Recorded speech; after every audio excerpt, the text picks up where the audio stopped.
Jessica Vaughan is Director of Policy of Studies, at the Center for Immigration Studies, and she joins us tonight. Jessica, thanks for coming on. So when the Obama guy over at CNN describes them as just a group of folks seeking asylum, where does that leave the United States? Does that mean that we can do nothing about this? Well, if they're seeking asylum, what they should be doing is seeking it in the first safe country that they come to, which is Mexico in this case. But that's not what this is. This is a political stunt designed to challenge the United States and particularly the Trump administration. This is organized by activists. It's a walkathon for open borders. They know exactly what they're doing. They've recruited these people to join this group making their way to the United States. It's definitely a public relations stunt, and it's a challenge to our sovereignty, and the president needs to meet this challenge and not just carry on the way the Obama administration did and welcome them in. We don't need to accept their asylum applications. Heck, they're being trained on how to commit asylum fraud. So this is 1,000 people, but why wouldn't it be 100,000 people or 300,000 people? Why wouldn't it be the whole population of Salvador, the 2/3 that don't already live here? I mean, at some point that's going to happen because populations in poor countries are exploding. And what exactly is our recourse when that does happen? What do we do to prevent that from happening exactly? Well, that's why we have to prevent it from happening now. There's a reason this has been building to this point since the Obama administration essentially changed the rules on asylum, and since friendly judges stepped in and said you can't detain kids, they can be used as deportation shields.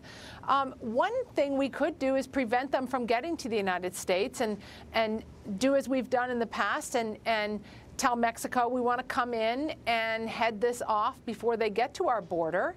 And, you know, we have a lot of leverage with Mexico, particularly on migration issues. It's not their job to control our border, but we can make it in their interest to help us prevent things like this from happening because, let's face it, Mexico gets a lot more out of our bilateral migration relationship than we do. So we need to use that leverage, maybe kind of tie it into NAFTA if we have to.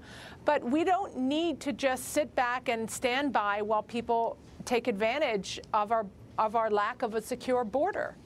Right, so 60,000 Americans died last year from drug ODs, and most of those drugs came from Mexico. So they're a hostile country. They're abetting the movement of these people here. Would it be possible to send the military to our border? I mean, why is this not, honestly, why is this not a hostile act against our country? It is. I mean, it certainly should be taken that way. We could invoke emergency. Declare that this is an immigration emergency that requires extraordinary measures. The federal government has a plan for how to deal with a mass migration emergency. We've done it before, say when the Haitian boat people came. We sent the Coast Guard out to intercept them. There are tools and authorities that the president has that can be brought to bear here, perhaps even work with the state of Texas, depending on where they decide to try to make landfall in the United States. We can move money around. There are authorities we can take advantage of, and we can use our leverage with Mexico. We don't have to just sit back and wait for them to arrive. Well, somebody better be thinking this through right now, because this is imminent. Jessica, thank you for that. I appreciate it.